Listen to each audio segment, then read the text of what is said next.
সবাই বলে হাসতে মানা, আমার নাকি হাসা বারণ।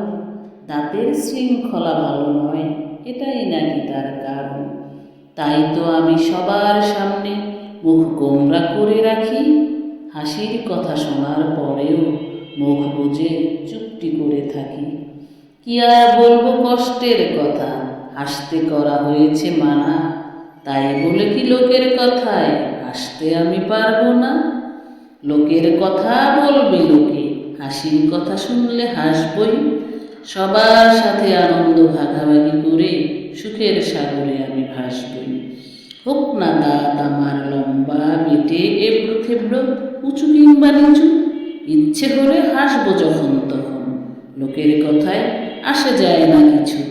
ধন্যবাদ। পাঠ করেছি স্বরচিত কবিতা হাসবো আমি। ভালো লাগলে লাইক কমেন্ট শেয়ার করে পাশে থাকবেন। আল্লাহ হাফিজ।